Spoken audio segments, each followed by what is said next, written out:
আজ কৌশিকী অমাবস্যা তিথিতে নদিয়ার শান্তিপুরের ঐতিহ্যবাহী গ্রাম বাগআচরার একটি বিশেষ পুজো অনুষ্ঠিত হলো।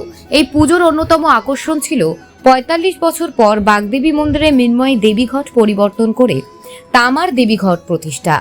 বাগআচরার বাগদেবীর মন্দিরটির ইতিহাস অত্যন্ত প্রাচীন এবং রহস্যময়। কথিত আছে, ষোড়শ শতকে রঘুনন্দ বন্দ্যোপাধ্যায় নামের এক সিদ্ধ পুরুষ এই মন্দির প্রতিষ্ঠা করেন। তিনি তার নিজস্ব আশ্রমে শ্যামরাই নামে বিগ্রহের পুজো করতেন এবং রাতে তন্ত্র সাধনা করতেন। এই সাধনায় তিনি ৩টি প্রস্তর খণ্ডে দেবী চণ্ডী এবং আরও একটি প্রস্তর খণ্ডে পঞ্চাননের আরাধনা করতেন।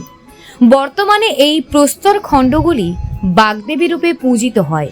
মন্দিরের নামকরণ নিয়ে আছে আরও একটি প্রচলিত কথা, যেখানে বলা হয় যে দেবী সতীর বাগযন্ত্র এই স্থানে পতিত হয়েছিল, সেই কারণেই মন্দিরটি বাগদেবী নামে পরিচিত। আজকের এই বিশেষ তিথিতে মন্দিরের মৃন্ময়ী দেবীঘট পরিবর্তন করে তামার দেবীঘট প্রতিষ্ঠা করা হয়। মন্দির চত্বরে ভক্তদের মধ্যে ছিল বিপুল উৎসাহ উত্তেজনা।